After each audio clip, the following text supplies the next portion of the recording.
This is the fourth award, and this is the Chivas Humanitarian Award. So this award is in honor of Chief Rabbi Cyril Harris, and to present the award in honor of the late Chief Rabbi Cyril Harris are George Novitskas from Pernod Ricard and a previous winner of the Jewish Achiever Award, Anne Harris. Please welcome them to the stage to hand out this award. By now, I should hope that everyone's had a chance to enjoy a beautiful glass of the Chivas Regal Extra that's on the table this evening. Yep. Thank you. This evening, it really is, it's an honor and a privilege to be standing up here on behalf of the Chivas Regal brand to present the Chivas Humanitarian Award, which is in honor of the late Chief Rabbi Cyril Harris. To win the right way. This celebrates those social entrepreneurs who run their business in a way that benefits society and not just shareholders. These are the same words that honors late Chief Rabbi Cyril Harris, as he too ensured that he won the right way. These values he and Chivas Regal share epitomize making a valuable contribution to a better society.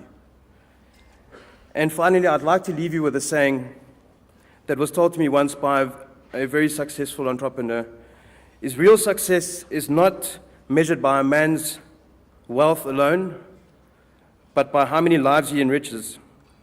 And therefore, I'd like to encourage all to do what is right and to win the right way. Thank you.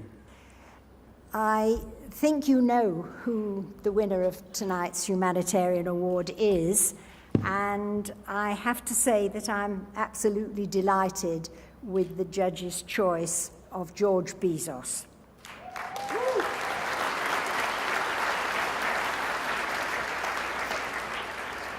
10 years down the line, I haven't always known every awardee, every one personally.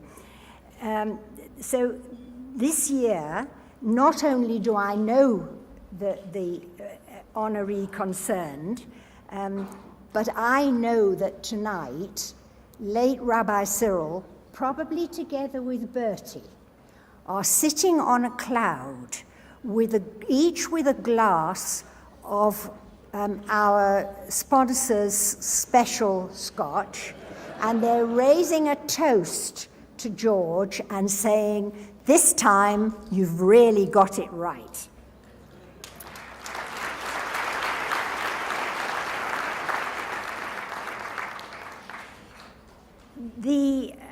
This award is also particularly personal to me, and I just wanted to digress for a minute and tell you that knowing George Bizos in the very early years when we came to South Africa, it gave us an entree into the Greek community.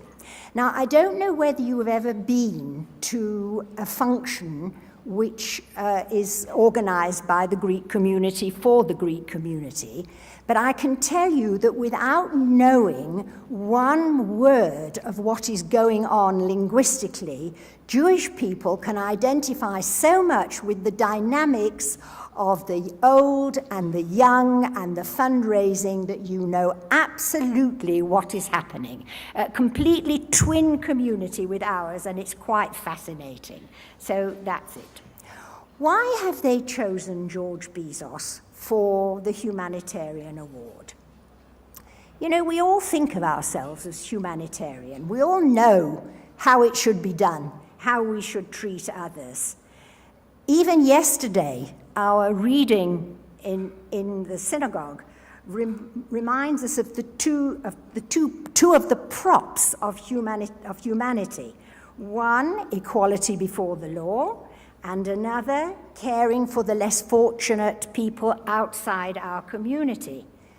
But there's more to it than that. There's more to it than purely good intentions. George is the quintessential humanitarian because he runs the marathon not only with the internal motor of humanitarian feelings, but with courage, tenacity, and integrity. Most of us don't have those what we call in Hebrew ma'alot. We don't have those, I can't remember the word in English now, which allow us to do what we know we really ought to do. And so I do congratulate you, George, and I want to give you the traditional Jewish blessing, which is, as everybody here knows, to 120.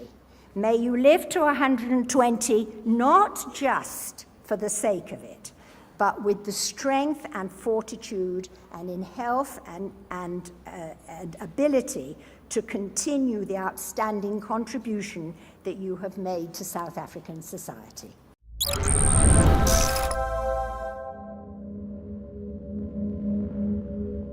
There comes a time in the life of all people that you either succumb or you fight back. The newspapers were drumming into people's heads that there could be only one sentence, a death sentence. Nelson Mandela was going to be accused number one.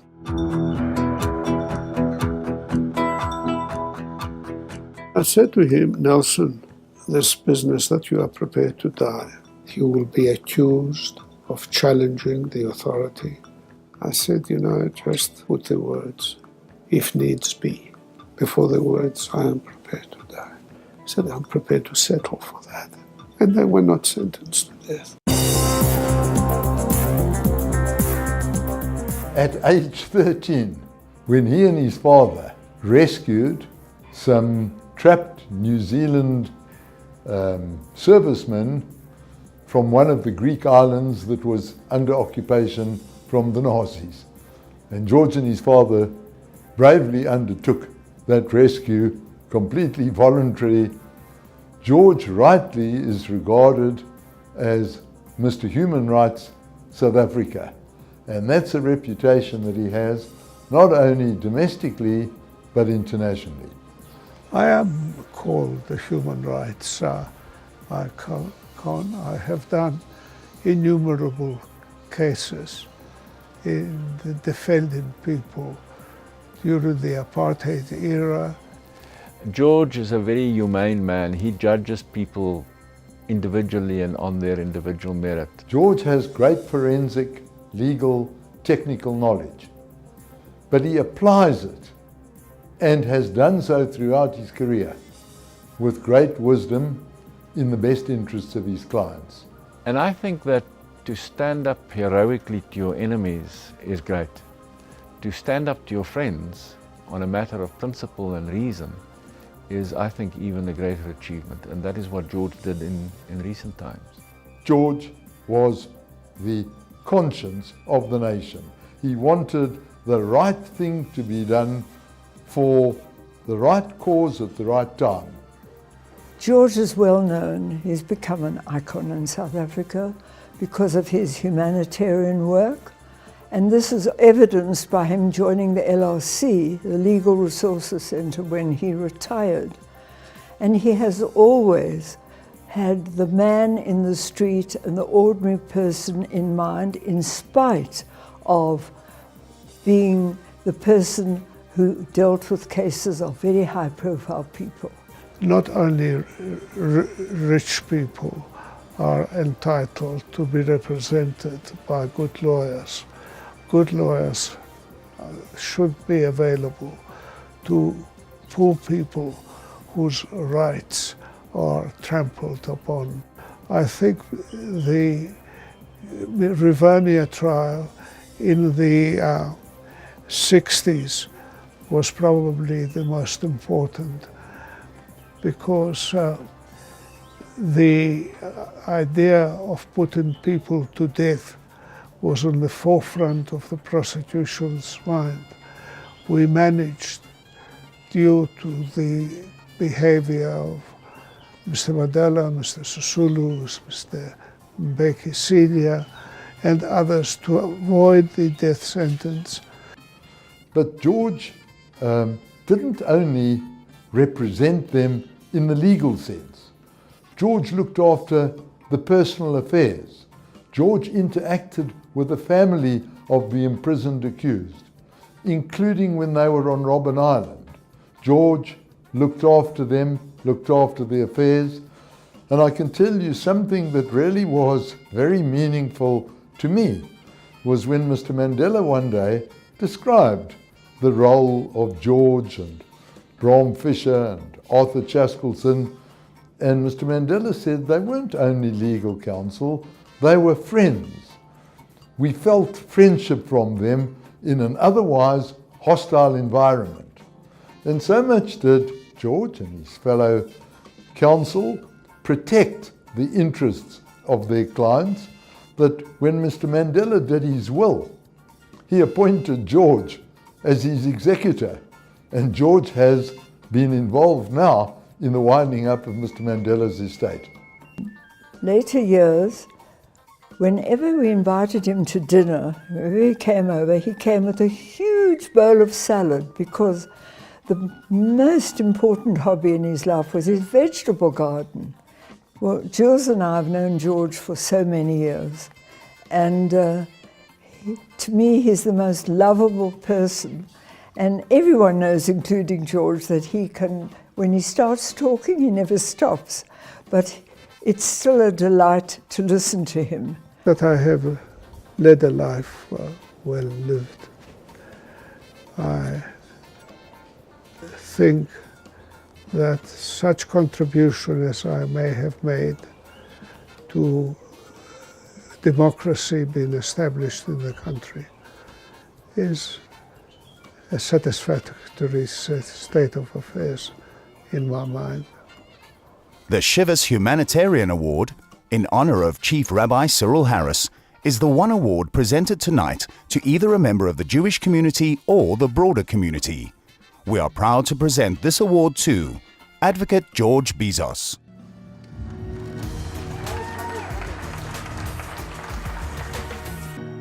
Thank you very much for the applause. On my 70th birthday, Arthur Chaskelson made a speech. And when he finished, he said, George Bizos will make a few remarks, and added that to say that Bizos will make a few remarks is a contradiction in terms. He was a very close friend who made a great contribution in the days when we were students and we were concerned about the lack of equality of black students at the University of Witwatersrand. He was also a very close friend who persuaded me to follow his example of working for the Legal Resources Center, which he founded. We all knew that Arthur Chaskelson would become the Chief Justice of the Constitutional Court. He persuaded me to take his place. I have not regretted. You know, I was a refugee who arrived in South Africa in 1941, away from the war of Nazi Germany and fascist Italy and Greece was overpowered.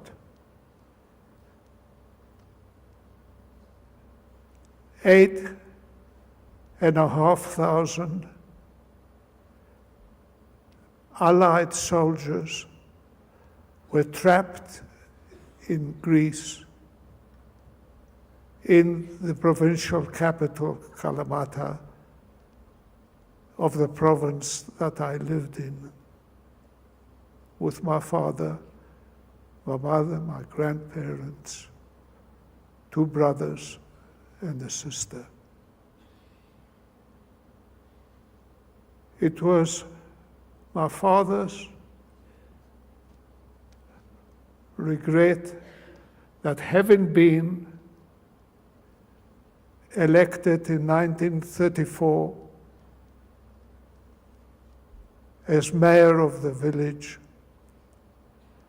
that a dictator overthrew democracy in Greece, following the Mussolinis, the Hitlers, the Spanish, the Portuguese dictators. And he was given an order that you either resign or you get arrested without trial. My father had resigned. For the village, he continued being the acknowledged person who had been elected in 34.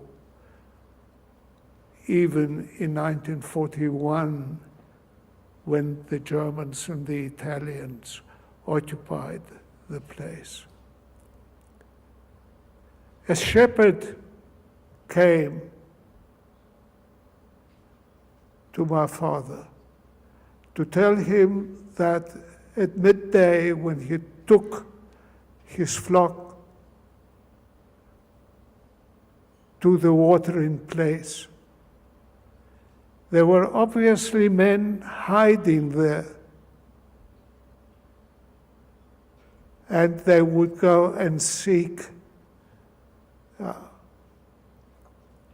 to be out of sight into the bushes and forest nearby.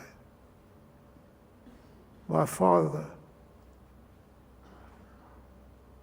inferred correctly that these were Allied soldiers who refused to give up their arms, and they walked the 50-odd kilometers from the capital to the village.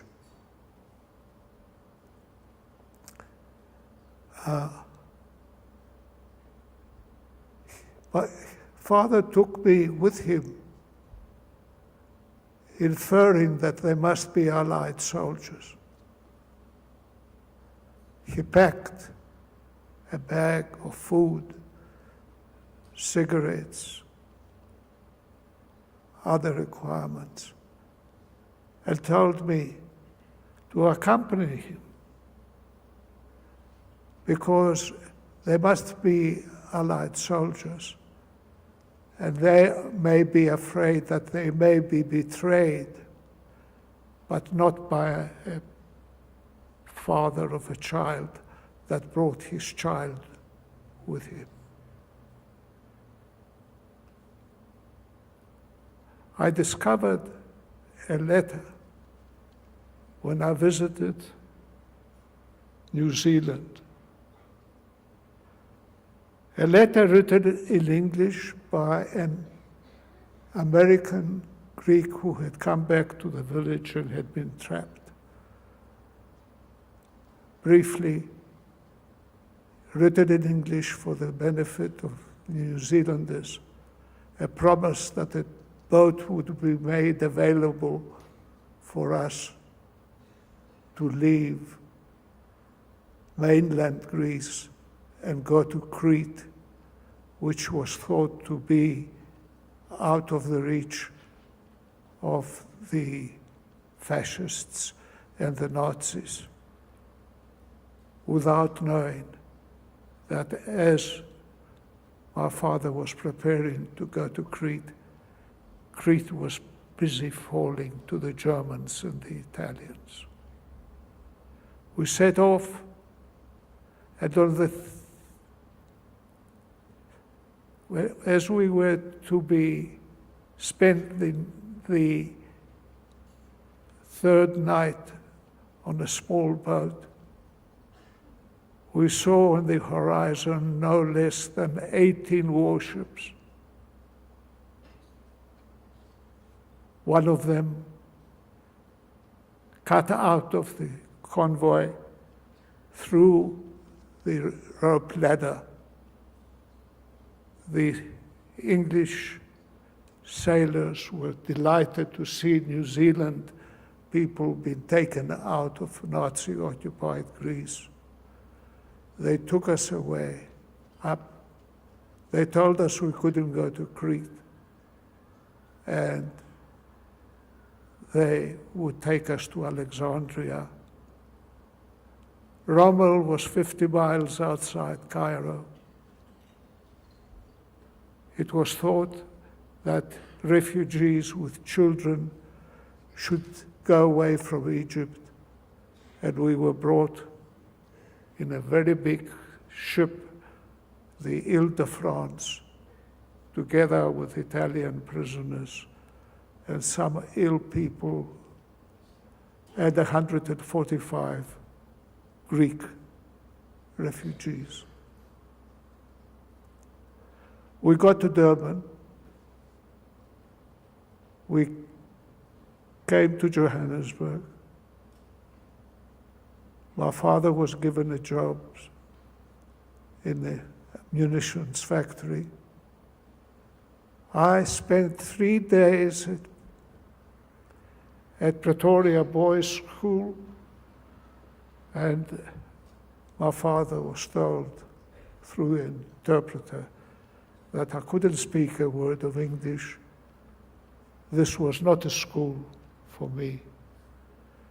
The shopkeeper that had taken us to the Young Men's Christian Association in Johannesburg, where the school thought I belonged, we were turned away. It was for young men and not 14-year-old boys. The shopkeeper interpreter suggested to my father that he would look after me, which happened. I didn't go to school for 3 years. Our picture was in the paper, as you heard, and I think it was reproduced. And I served a woman on a Friday afternoon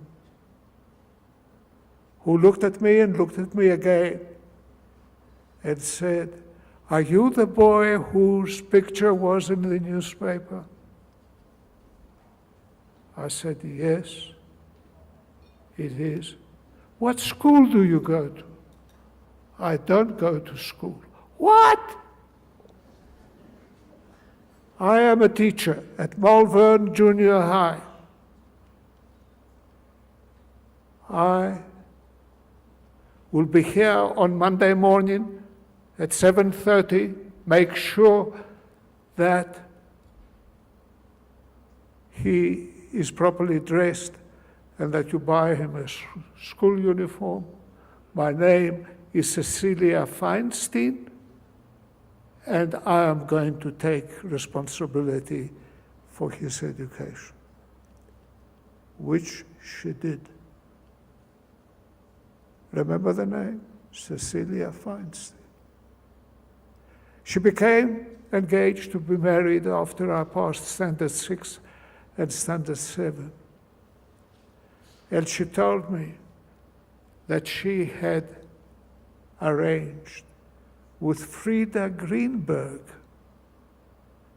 at a high school, Athlone High. About 85% of the pupils were of Jewish origin.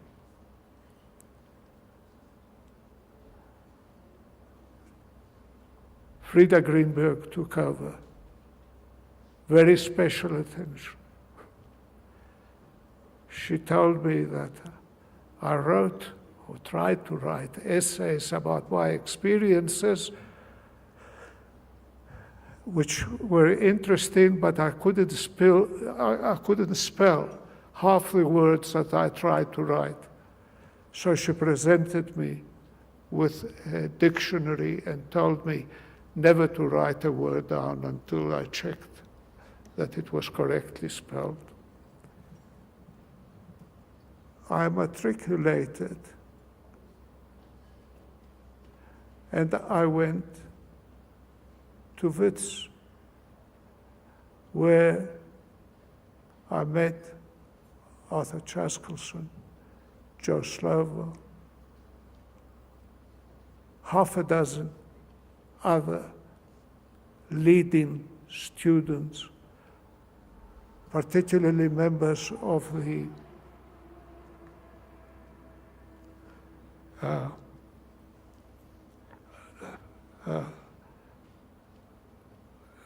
council of the university, students' council.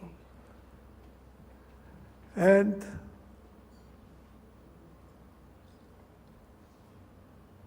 in 1948, the Nationalist Party won the elections.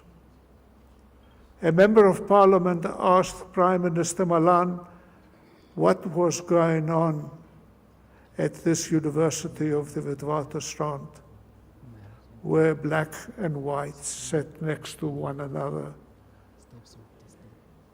It was against their policy, and what was the Prime Minister Malan going to do? The Prime Minister answered that he had been in touch with the university authorities, and he had been told that the problem was that there was a small bunch of leftists at the university that were making all the trouble. But he assured the Parliament that this small group will be broken up and level-minded children, students will take over. I made a speech the next day. I was 3 or 4 years older than the average first year. And the majority of the students at the university had fought in the war, interrupting their studies. And there was a protest meeting the next morning. I made a short speech. If wanting equal treatment for our black fellow students makes me a leftist, I'm proud to be one. It cost me plenty. I was refused citizenship twice. You have seen Selma Brody on the screen. Her husband, Jules, and Selma went to Greece on holiday. I asked them to see my mother, whom I had not seen for 21 years. Because I did not have a passport and because I would have the door closed behind me if I took a Greek passport. I got a call from Judge Galgut. George, you bloody fool. What have I done now, Judge? Why didn't you tell me about your problem? Jules Brody came, the husband of Selma, and told me that you had been refused.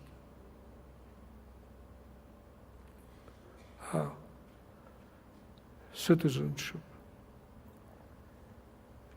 And I went to the Prime Minister and told him that it would not sound right if the young lawyer that did so many political cases was not considered a fit and proper person to be a member of the bar. I was not the only one not being a citizen. Joe Slovo was another, born in Lithuania, which was no longer a country. He had applied to become a member of the bar, and there was doubt as to whether he could get admitted, but he managed to get admitted. In order to get admitted myself, I went to Joe Slovo and I said, Joe, you were admitted. Take my application for admission to the bar. He had a sense of humor. George, for a Lithuanian Jew and a communist at that, saying that there's nothing wrong with a Greek being a member of the bar is not going to go down well. We must find somebody high up in the profession in order to select a person. The leader of the bar was George Bizos. People with a sense of humor referred to him as the King of the Jews. He was the top advocate, the advocate that defended the people that we saw in the photograph. There were 22 applications for admission to the bar. For some reason, he chose me. I worked as a clerk for a man called Reuben Karnovitz. A clerk got 5 to 10 pounds a month. Karnovitz paid me 30 pounds a month because my father did not earn very much, and most of what he earned he had to send to the family that was left behind.